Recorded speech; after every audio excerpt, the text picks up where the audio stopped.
at this. This meeting is being recorded.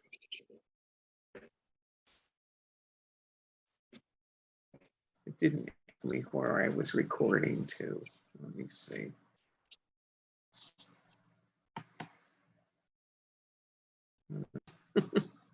All right. Okay. So what I am thinking is that it would be very, very good to really lay that out at the meeting tomorrow when Public Doc is doing its little presentation on okay. what we need, what we're doing, and just say, you know, if you believe in this idea, then please, you know, consider what you can do to help move this forward and give people some alternatives. Yeah. Okay. That sounds good. Am I the only one who's hearing the feedback? Get some feedback. I'm not sure where from. I'll try to mute while I'm It's not. not, connected. no, it was actually already, we have you on actually twice, Chris. We see you as having joined twice. See what I mean?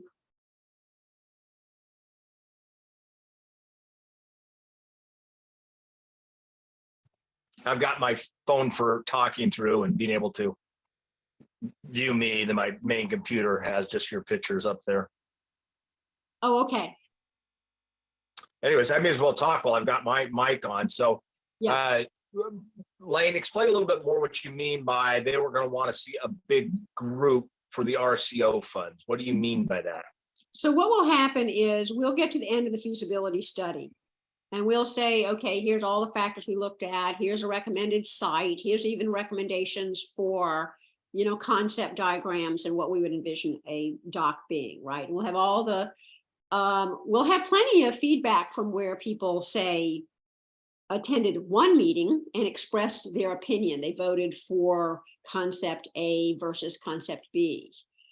But what they will want to see is that throughout this 18 months, that there were multiple people who were serving on, say, subcommittees and taking on chunks of the tasks. So, for example, we have three big contractor pieces. The biggest one, you know, would be the engineering, the public engagement and such. And yeah, we're hiring contractors, but we're expected as volunteers to be participating, to be showing that we're attending meetings, to be showing that we're, you know, meeting in small groups and discussing the options. Then say with the eelgrass study, that's a smaller piece, but still involves work to coordinate with those contractors to figure out, okay, when are you coming to the island and what are you going to do? We have to put together a request for proposal and such. And if all they ever see is 5 names over and over again with doing all the work, they're going to be like, what is the community stake in this? Because the second stage is to look for money, and pretty significant money, for pre-construction. So the second stage isn't building anything still. It's the pre-constructing and all the permits and everything.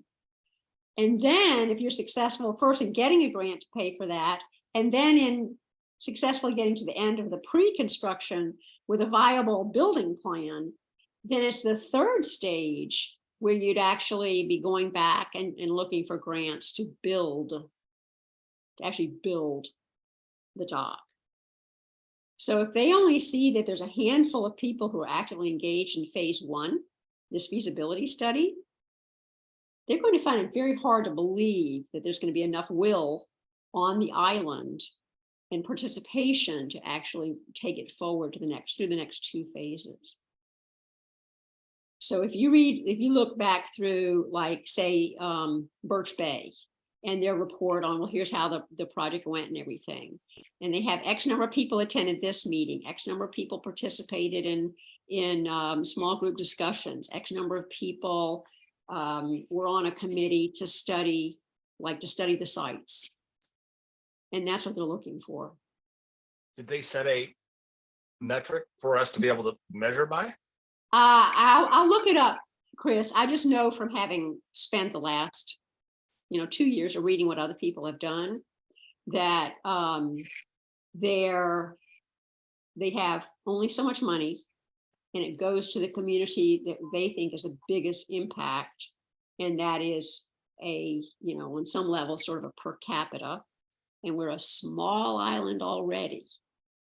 So if we're a small island with a small group, we end up not ranking very high as a best candidate.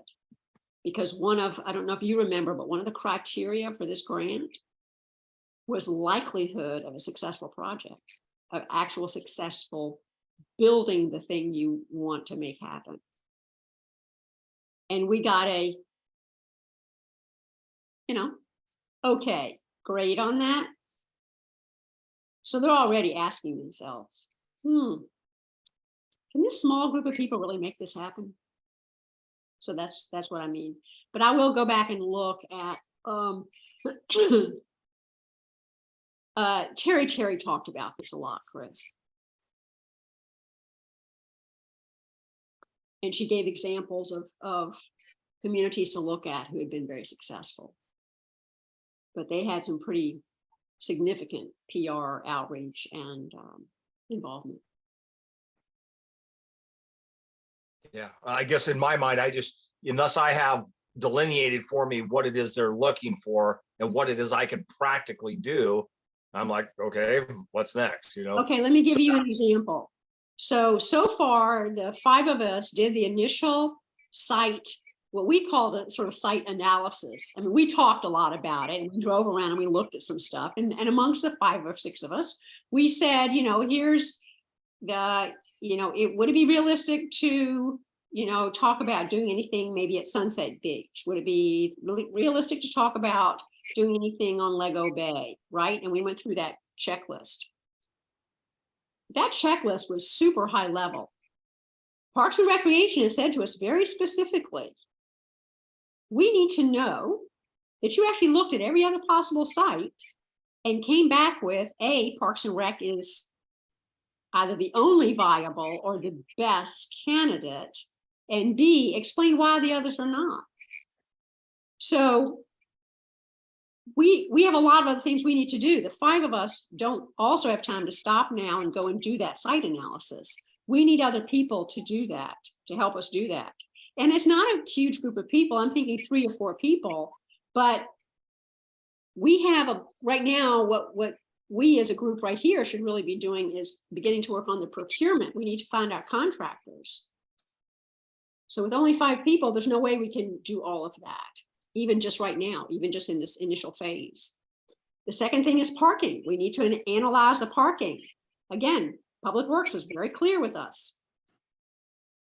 Assuming that it is the best site to build at a beach store cafe, we have to come up with some sort of viable plan to at least sit down with our engineering company and say, well, we've looked at it, and here's an analysis of what would we need, what are some possibilities. We have talked with Beach Store Cafe, we have talked with the Grange, talk probably with the post office. I mean, we need to be talking with all the people who are along there about the pedestrian safety, the parking. We need to start engaging neighbors.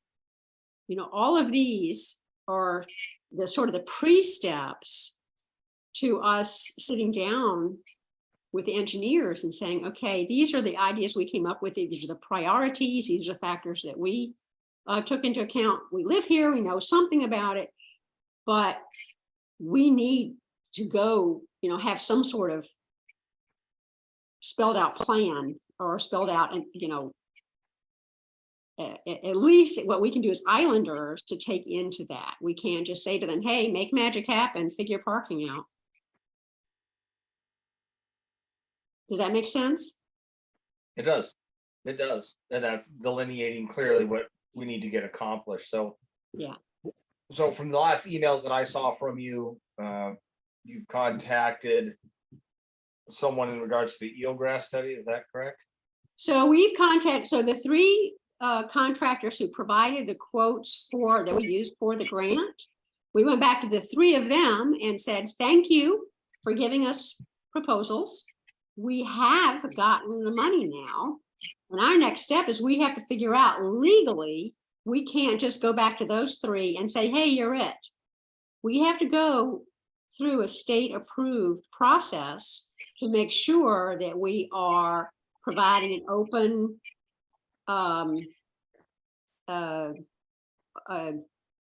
fair and equal, that we're giving people opportunities to reply.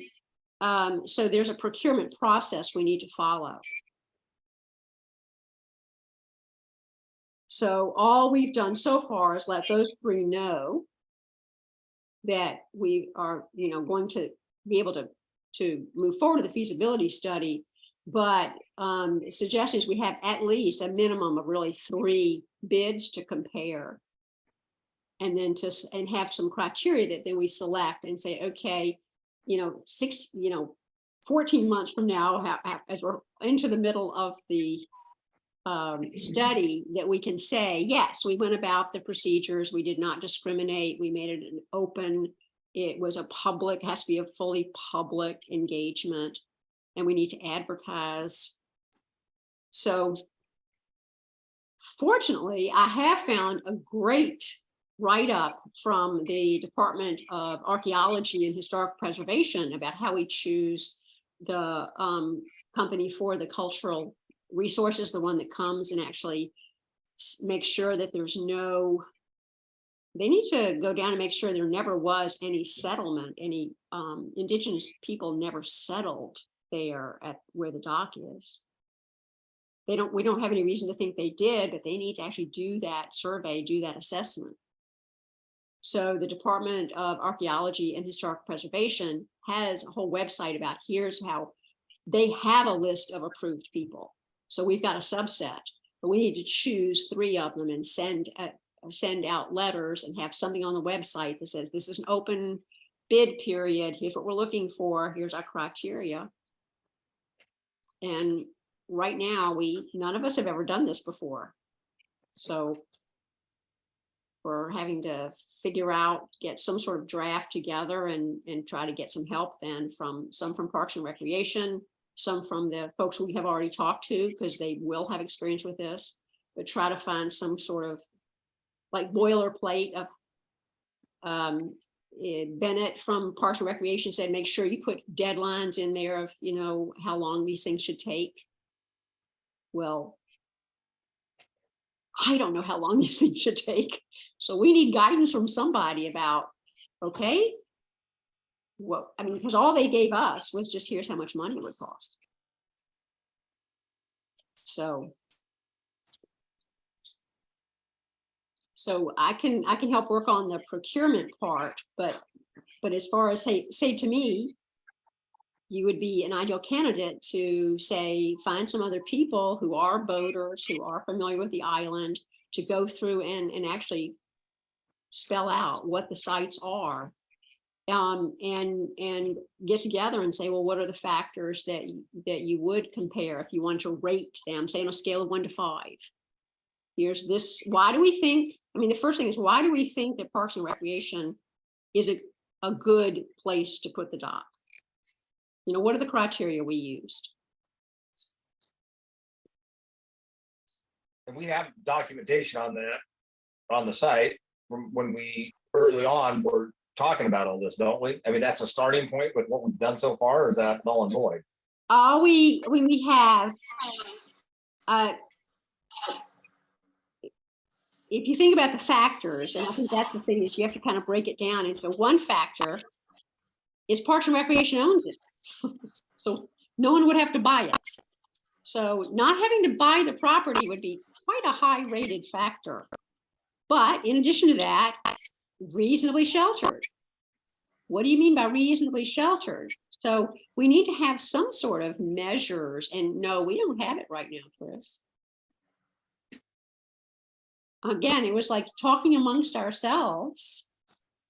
But while we talked about it, we did come up with criteria. And I started on a spreadsheet you know, I'm not a boater. That's why I'm not the person to do this. But my specialty would be more coming up with, you know, assisting that team and saying, let me share here. So, because I'm, you know, spreadsheet queen, we need some sort of, at the end of the day, some sort of grading system where we would say, here's site one. You guys can see this now. Yep. So here's site one, and imagine that was Parks and Rec. How many neighbors would we need to consider? Neighboring properties? What would be an acquisition cost? How well is it protected? And I would say on a scale of 1 to 5, 5 being the best. I'm assuming the factor. Unprotected, What's that? unprotected, you would probably want to put like 4 directions too, I'm sorry. as a for protection, you would probably want to put 4 cardinal points like north, south, east, west. And then, because, you know, certain places are protected, like the ferry dock is, that dock is protected pretty well from west winds and east winds, but it gets slammed in northeast winds, you know? Yeah, okay, so that's exactly, so that's what I'm talking about, Chris. We have to have sort of a write-up that, so that you would rate each of the potential sites on the same scale. So, okay, this is a west facing, and therefore it's protected in conditions A and B, but prevailing is C.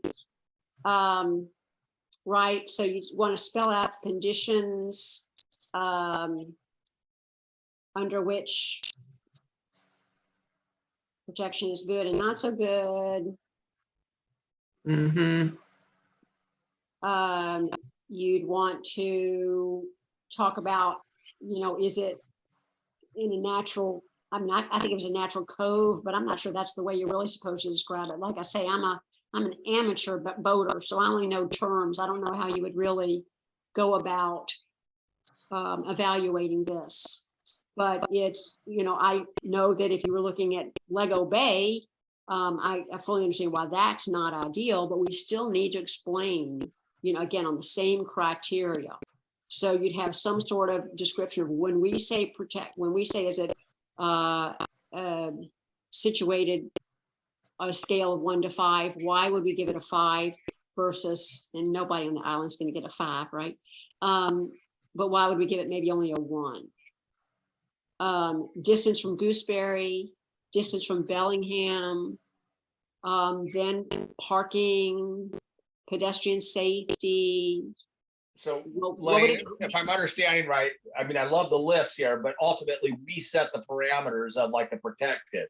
So along the island, we'll set 1 to 5, 5 being the best. It would be at the ferry terminal because 1, it's an existing barrier already in the public ferry system that already exists there, right? And then if we were to say Lego Bay side, that's a 1 because there are no man-made barriers or natural barriers available at all. And the wave action, especially at the ramp, is demonstratable easily every winter in summer months by the amount of boats that go ashore. My own boat broke free this summer, right? Because of the waves there. So, but we're setting those parameters, bottom line. Exactly. And Mary, Okay. that makes sense to you too. Yes. Yeah, yeah. And on in No, my so like personal- the launch ramp, to put a launch ramp at Village Point where the existing ramp is, to put a dock there, I don't think would be very wise unless it could be out of the water most of the time. You know, because it's not great. So what we reiterated to the Parks and Rec the other night at the meeting, Chris, was the same thing that we have talked among, like I say, kind of talked among ourselves. We just gave this kind of very high level, you know, these are the alternatives we talked about. And I mean, you know, this is like, again, what I gleaned from our conversations from you folks and tried to put it in like just a summary so that I was assuming non-voting people would be reading this, but that's nowhere near enough to satisfy, right? But at least start to show people, unless people can find another site.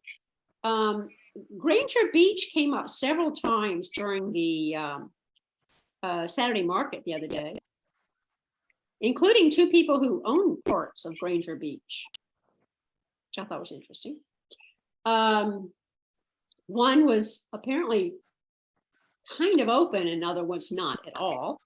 But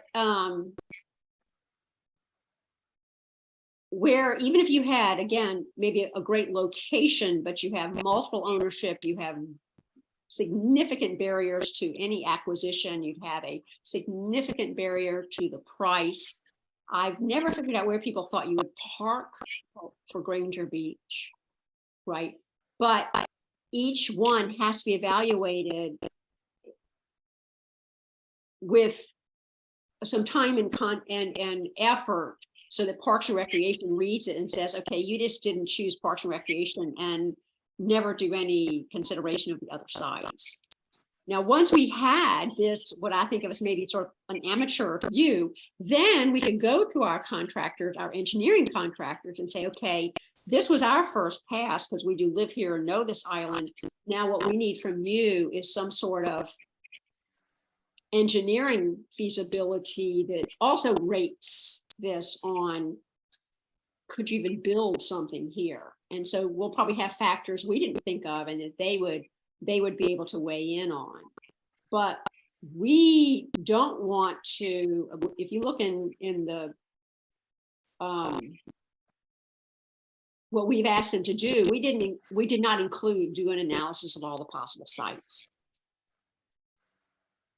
But this to me is kind of easy on the level of within, I mean, Mary and Chris, you guys, you know, there's expertise on this island to go through and at least have a good start to this. So for each site, a good picture, a little background, something, you know, addressing each of these factors, and then, you know, rating scale. And then, you know, sort of putting that together with a report card for the viable sites. And that's what Parks and Recreation will want to see. Okay. And that's something I think that we could do. We could organize some voters. People I can think of to ask would be perhaps Chris, and you help me out too, because you know some of the people that are the boat people, but I'm thinking David Parker, Tim Robbins, he was involved in this, but Dave Parker is an active voter.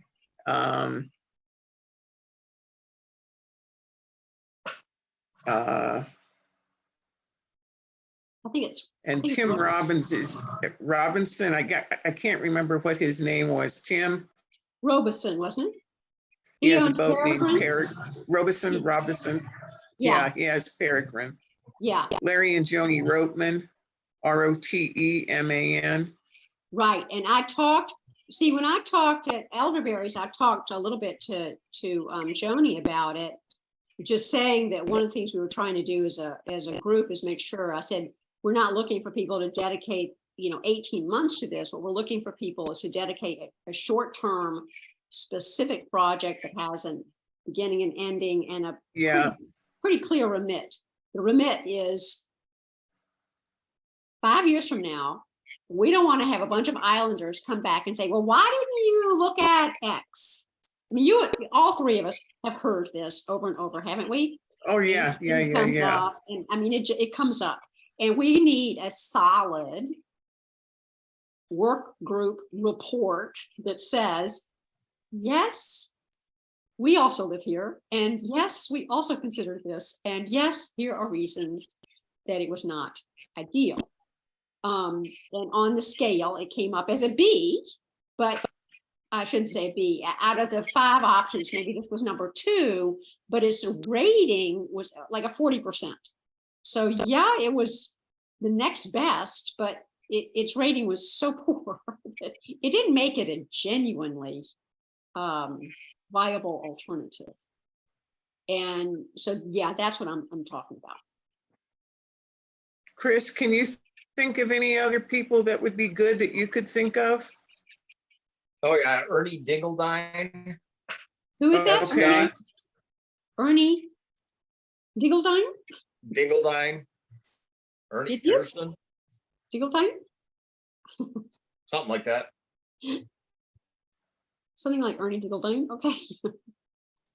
And who is the other person? Ernie Pearson,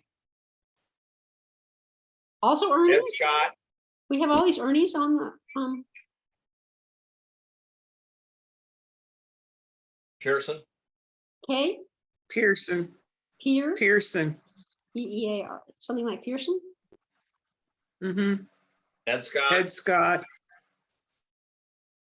Again, now remember, you're not asking people to be pro or con. No. What we're saying is, at the end of the day, we need to have evaluated potential. Whether you're think a doc is a horrible idea or a great idea, it's all about you're neutral on this. What we're asking is a good analysis. So Yeah, it sounds like no, a couple more people. I could definitely hit up more people, but the next step from this chart would be to set the metric for each one of these, set the standard for each one. You're exactly right. Okay. You're exactly right. Now, and the thing is, I was guessing that the parking subcommittee or work group, task force, whatever we want to call this, I thought of parking as a separate group who will focus more on when we, let's say, the top 2 candidates. But I think this, in the analysis, this group should still give a rating on, you know, we're not going to go deep dive into exactly how would parking work. We're just going to give a better idea. Does parking seem reasonably viable? If so, you know, where would you do it? Sort of high level. And then the parking task force would then focus maybe, like I say, on what the top 1 or 2 candidates, and then do the work with what would it really take, and talking to the neighboring properties, and actually coming up with, again, sort of the pre ideas, brainstorming almost, really ideas to go to the engineering consultant with and say, okay, this is how far we've gotten without being engineers with this. And now we need to think about how to evaluate a true viability, not just a report card. Yeah. Hey, Chris, do you know, like, the one place on Lego Bay that I think could be semi-viable could be up close to the cliff at Lover's Bluff? Yeah, most reasonable would be Lummi Nation in cooperation with them. But they don't have the land right at Lover's Bluff, do they? No, You know they that don't. road from where the church goes? Yep.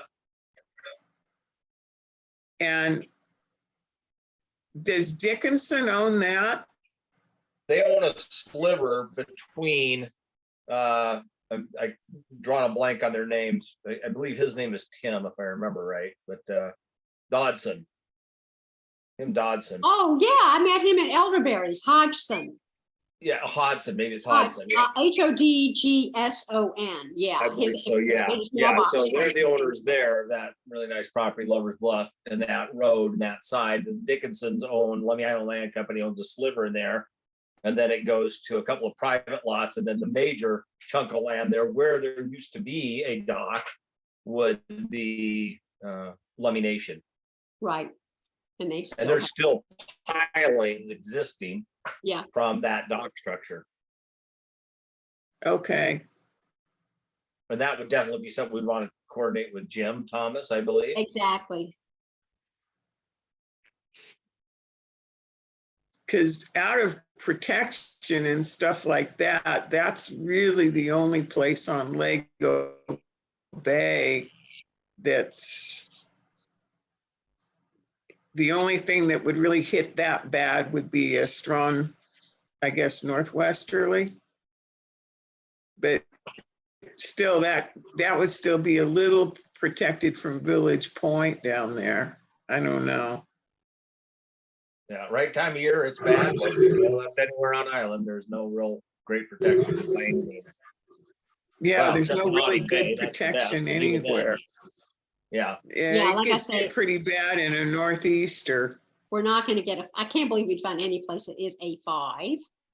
But I think, and I think that what I would probably do to sort of break out the properties is just pick a point, start with Parks and Rec, for example, and then go around counterclockwise, kind of as you go and spotting properties so that we have sort of a map that has them in order by geography, and then the rating score, you could maybe say, you know,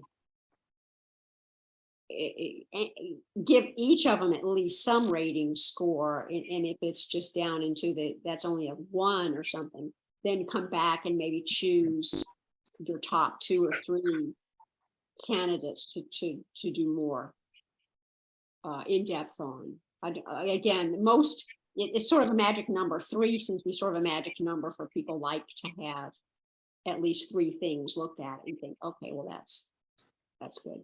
But for islanders, I Yeah. honestly think this is the time to just go all the way around the island. Just consider, Harmony. I don't know if anyone's ever, Harmony has stairs down to that beach, but I've never heard anyone talk about trying to get a landing craft there and using stairs to get people back and forth. And so I don't know if and of course there was a dock there. So the other Yeah, no, thing- it's like the whole private ownership, but even stuff that's privately owned can be purchased and made public. possibly, or there's also the consideration, again, this is as long as a group is looking at it, is identifying the potential for more of the urgent access. You could get a landing craft and they would be okay with it. We talked to Tim, who is it who lives at Sunrise Cove? Is that Dave Parker or? Dave Parker. Okay, I think Dave Parker's there, and I also think Tim. Steve Luke. no, Tim is at Scenic Estates. Oh, is he? Yeah, Okay. Luke's. Because Dave Parker thought that if he approached all the neighbors, that he would get a general agreement that if there was sort of an emergency outage, that they would agree to allow, let's say, a landing craft to come onto what is otherwise all private beach. So those are the other But kinds. how do you get whatever comes, how would you get whatever comes on or off the landing craft to a road? Right, so I think we were just assuming people. Mhm. But see, I don't know, Mary, because I drove down there one time to see I don't know, does he have a mooring buoy in? Yeah, Does he have what? Yeah, I don't know what his access down to the shore is. Yeah, his is very poor, but the next door neighbor, Canadian, theirs is better, but then the best would be Steve. Oh, drawing a Thomas. blank on his name. Thomas, isn't it? Steve Thomas? Yeah, Stephen Thomas, their property would be the ideal one to come up through. And they actually kind of have a road, not really a road, but through a field down to the beach itself. But yeah, I mean, grading wise, if we're setting the parameters, obviously anything that's privately owned, there's a huge cost involved. So it sounds like we need to establish the parameters for all of this. And Yeah, then start grading it on that basis, because without that, it's, we're just. exactly. So I think that's where I was trying to come up with something that I just remember we talked about. But I think that the at least available, because while we're doing this, part of the whole effort is if you talked about, say, evacuation or a situation where you wanted to bring a landing craft, who else might be during this whole process might be identified as, at least today, the current owner, which, and of course, the problem with that is always that could change, but this would be the time, I think, if you're wanting to have, discussions with people, this is the time to broach it. Salvation Army, it seems to me, are they a landing zone, Chris?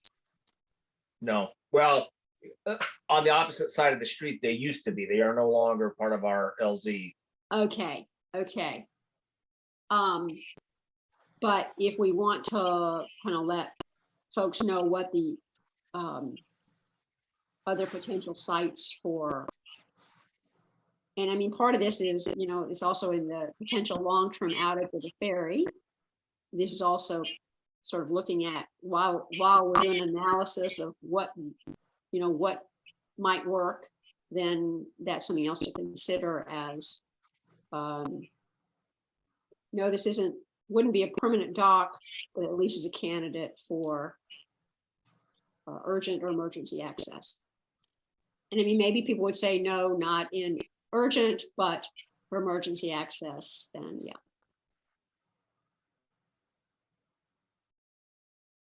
But, part of it is kind of getting a diagram for anyone else who evaluates down the road, looks at these criteria to have sort of a map of what is public on the island. And I was working on it, and as you all know, there's not much. We only have tiny little pockets of public access. Well, that makes it easier to do the paperwork because there's 2 sites that are public and that's it. That's a good point. I mean, if someone was throwing millions of dollars and saying, oh, go buy some land and we'll put a dock in, that would be a different matter. But I can't imagine that happening. No. Yeah, so like I say, my contribution to this effort is really helping to organize the information once you have it, but Okay. I just don't have any skill with the explaining these criteria. Sure. Well, I'm happy to take site assessment survey, put the parameters, put the metrics needed for it into place, and then recruit people to do those gathering of information. I can commit to taking that on and gathering other people. That would be perfect. Okay. In my mind anyway, because So- I do think that each of us probably will want to spearhead a thing, but realizing we can't do it by ourselves. We have to divide and Right. conquer here, right? Right. Um, So forgive me if you've already sent this to me, but if you could send me a copy of what you have on the screen now, you bet. that will help me to begin to do that. Yeah, so where I am with this is I was kind of thinking of the, again, sort of trying to chunk the project. So where we have information about contractors and scope of work and such, I've sort of started folders with, okay, this is the information. If we have communications with these people, if we have any paperwork we need, if we have had proposals from them, to sort of group that in one place. But for the work groups, this to me would be us trying to wrap our, arms around what would a site assessment work group do. So all of that I've done, Chris, is just try to generate ideas to pass on to somebody and say, I think this is a framework would be effective. And I think that then whatever you need after that to massage the information, to make it presentable, to end up with a, presentation that I can help with. It's just not coming up with the actual criteria. Yeah. I can only Well, make again, it so much stuff. send me that Excel and I'll go from there with that. Yeah, and I will look at, I'll write up a little bit more about the work group that sort of helps you with your talking points of when you say to people, I mean, sort of like, this isn't rocket scientist. We're not asking an engineering study. What we're saying is, as experienced voters and islanders, we do know this. People, when I say we, I mean y'all do know this and have expertise on the island, and you are trying to tap into that. So that would be great. Hey, Chris, Yeah. Serena's husband. Oh, Dave, Serena's husband would be Dave. Yeah, he would be a good person. And he is offered to help too. Do you know him? Is he Dabney? Or he has a different last name? I Serena don't, Dabney. yeah, I don't know what his last name is. I do know what it is. I know who you're talking about. That he had, Yeah, because he has said that he would really be willing to help out with, because he's really would love to see some kind of a dock on the island. And he's an Alaska fisherman, and so he's got a lot of like boat experience and would know what's protected, what's not, and would probably be able to look at a site pretty knowledgeably.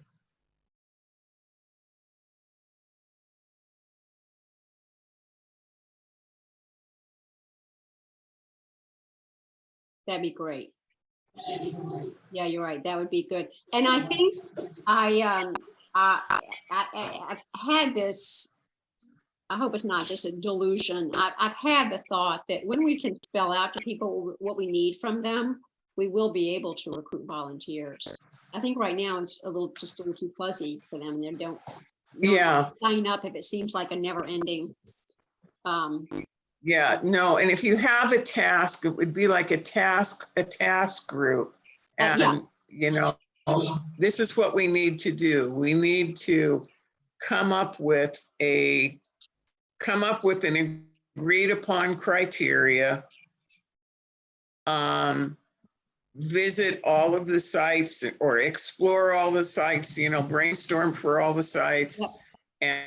And look at those sites in regard to that criteria, and you could say, I think we could probably do this in 3 meetings, or and that would be just a good way of just getting her done. Yeah. And you can either You could do like an all-day thing of just go out and visit the sites, or say, okay, we're going to visit like site A, B, C this weekend, and we'll do the ones on the east side of the island the next weekend. And it would be great if somebody had a boat and you could get to them. But I think we also need to be evaluating like access from the road. Yeah. Parking and all that. I think you had and that on I said- the other part of it. I said Okay. parking, but there's more. Yeah, yeah, yeah. Let me. Yeah, take- like and think of if it's a water site, like is it high bank, medium bank, or low bank?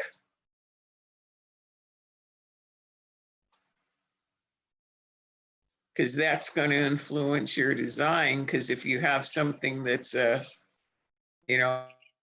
fairly low bank waterfront, then you're having less construction costs for getting out to the water per se, maybe. Mhm. And you know, part of the whole thing is when we're thinking about pedestrian, and yeah, you're talking about ADA also, yeah. Wherever it is, Yeah. it does need to be ADA accessible. And again, you don't have to answer all those questions. Yeah, but 'cause- I think most of us would have a fairly quick, like on a scale, that's probably low, or, oh, that would be pretty decent. I mean, that's again why Parks and Recreation is obviously attractive, because I don't think it's out of the realm of possibility to make that ADA accessible. Whereas some of them you are thinking, boy, that would be a lot of design to make that work.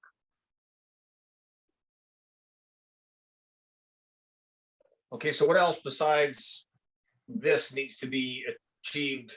It sounds like in a relatively fast means, so The thing about it is, to me, is that the site analysis kind of holds up, that doesn't hold up, it is the predecessor for everything else. I don't see a reason to go into a deep dive on parking, or a deep dive on pedestrian safety, or a deep dive on neighbor relations, which are the next three that I've considered as the highest priority, until we've at least targeted or identified one or two sites where we thought it was realistic to spend the time and effort on it. So those are the next work task groups I was thinking of. okay. So this is the priority. Let's just get this done, is what you're saying. I feel like this is number one. If we, Okay. and I have to say that it wasn't that high on my radar, but Mary and I sat there when Bennett said to us, you need to have analyzed all the possible. We want to know what the other possibilities are. Okay, We're like, oh, no. Task one, because part of this also is we want to show Parks and Recreation, that we are paying attention to what they're looking for, and that this will drive. And part of me keeps thinking, I don't want to pay contractors big money to do things that we could do. yeah, And that we want to kind of go in with a very Islander informed kind of pre-screening, if you will, sure. that shows yeah, we have skin in the game, we're doing this, working hard on this. The other thing, Chris, is that I'll be talking to Ted Morris up at Birch Bay. He's the one who came and talked to Mary, and I right after Parks and Recreation was here, and I think probably talking to him too, Mary, Yeah, because he can give us a better idea of yeah, he would be good to talk to. sort of how do we get rolling on this. I really have a kind of a approach avoidance about going too far off on any one task until we're sure we're on the right track. And I feel Yeah, like this well- one, I'm quite confident we do need to get this one done. Yeah, no. We've kind of looked at this before, but the other thing about involving other people, and I think it would be great if you could get Ed Scott on this group, Chris, because, he's been on the island a long time, and kind of knows where other things used to be. Interesting point, a little history, a little background, Yeah. And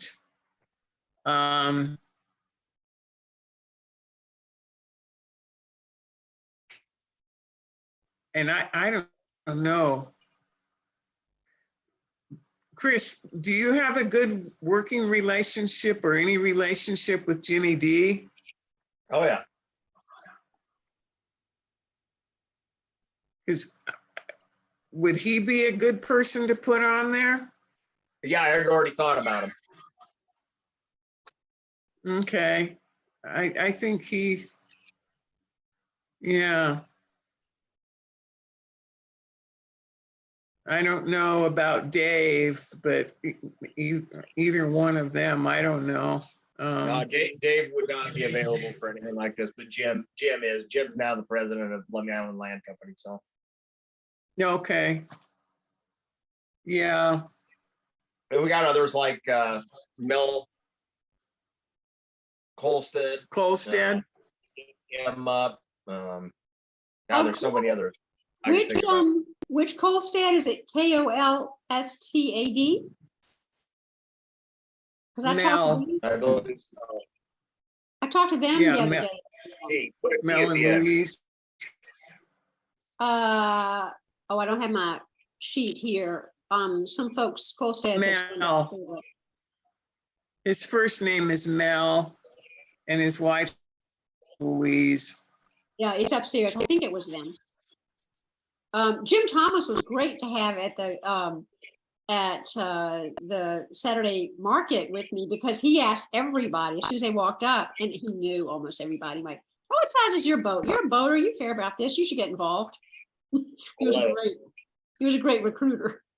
I missed the conversations with him. Where are we at with him and Lummi Nation? So basically, and I'll follow up again with Jim and see if we can get together with him and with the committee. And we may want to just do that in person for a meeting. He has a more, my takeaway, Chris, was he has more of a sense of, I would like to approach them, sit down and talk to them, put out the feelers, and kind of get an initial reaction from them. So instead of doing something real formal, which is I think probably what I had in mind, his is more, I'd like to float the idea. And I would also like to talk about what the Lummi Nation, would also be able to use, because he immediately was talking about being able to have a secondary dock when they had problems at Gooseberry. And so I've left it with him to think about.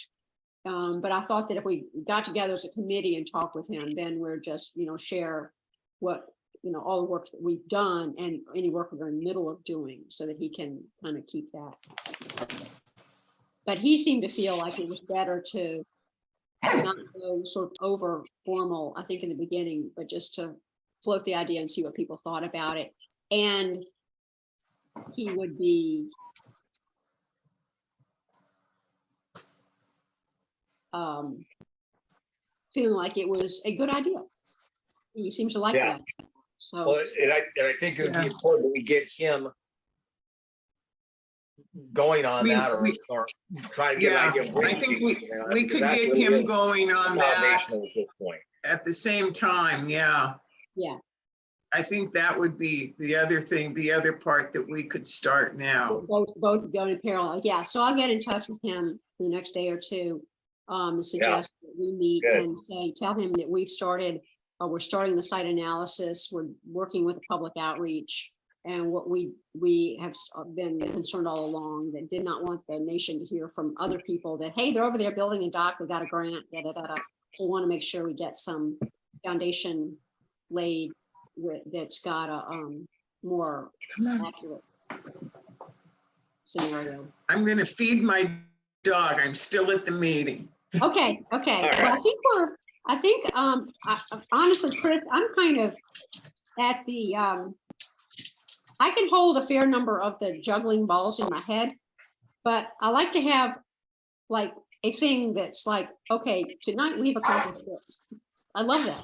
So I think if we just agree, let's kind of get rolling with the site analysis. And it will, as you start looking at sites, and you might be on your third site when some criteria comes into play, and we look at each other and go, oh, we didn't think of it. So I don't think we'll have listed all the factors straight up at the very beginning.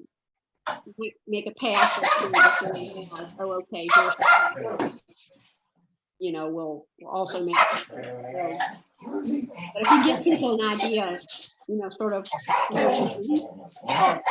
and let them. I think that dog's kind of hungry. She wants her dinner. Rosie is our eighth. Feed that thing, Mary, feed it. I'm trying as fast as I can. Come on, girl. For a small dog, she does make quite a Well, impression, doesn't she? well, no, see, I love this. I love having something to do. This is where I start getting it done, because now I've got a goal. I can put energy towards it. Now I have a definitive thing to do. And I really do think this is great, along with getting Jim motivated that way. And talking to Lummi Nation, because those are the two foundational things for sure. If Bennett said, hey, we need this, let's get it done. And then everyone keeps saying, well, what about Lummi Nation? Well, it's the time. Let's get Lummi It's, Nation. yeah, so we can say that we have got our ducks are beginning to swim that direction, or whatever you want to say. Like I say, I found a very helpful site with very explicit instructions about procurement as it is regards to the archaeology. So I feel like we can start rolling on that, because I did realize we need to have a site before we have an archaeology person come over. So the site, Yeah. again, everything else has to wait until the site is sort of narrowed down.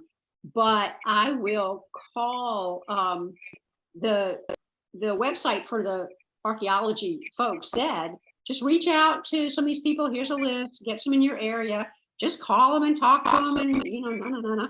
So I'll do that, and I'll ask Garth if he has templates for RFPs that we could use, because this has got to be very standard, but we don't know how to just generate one by ourselves. And we, again, also don't quite know how to, I wouldn't want to say to him, okay, so then you come over and do this first step, and then you should have a report to us within 30 days. I have no idea. I mean, maybe it's 2 days, maybe it's 60. I have no idea.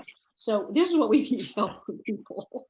This is not a thing we've done. So I'll work on that. And then Mary, you and I will be at the Saturday market together. So then we can. Yeah.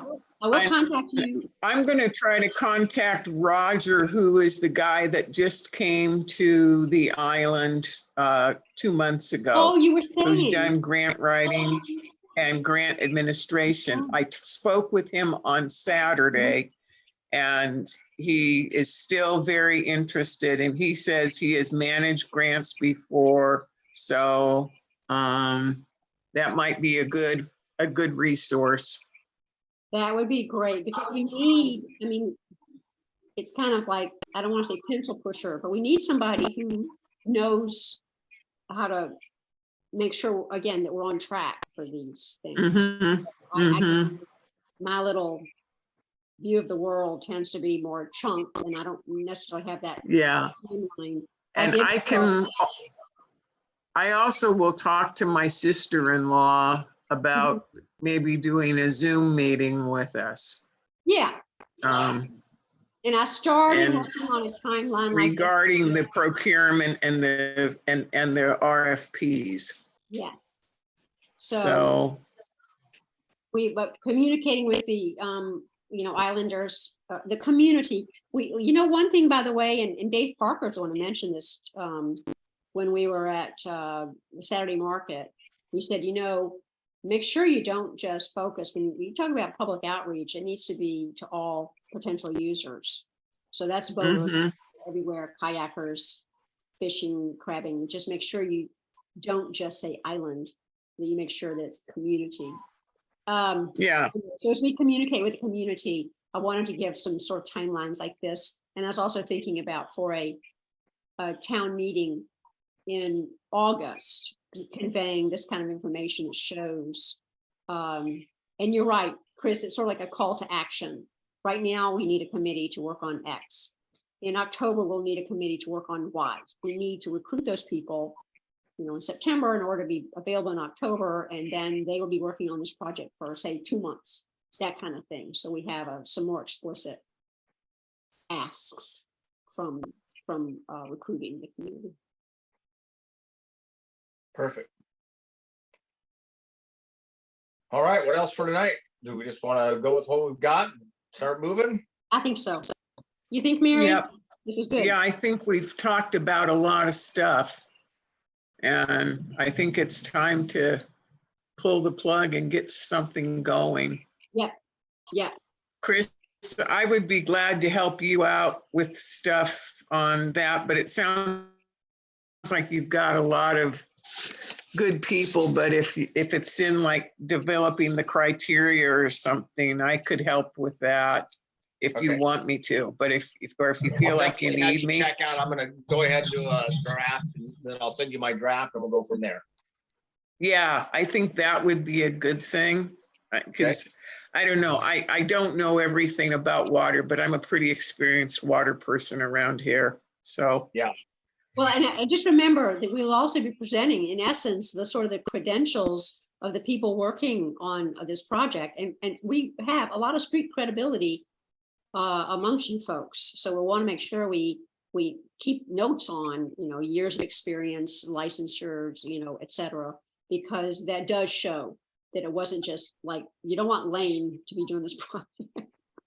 No credibility, thank you, for the site analysis, but we have other people who have many years of experience. We've called on them. All right. Well, we'll get Okay, on it. We'll get some Thank stuff you. out to you folks tomorrow. yep, Thanks, guys. all right, well, I'll Have go a good night, ahead all. and stop the recording. Thank Okay. you all. Thank you. Night.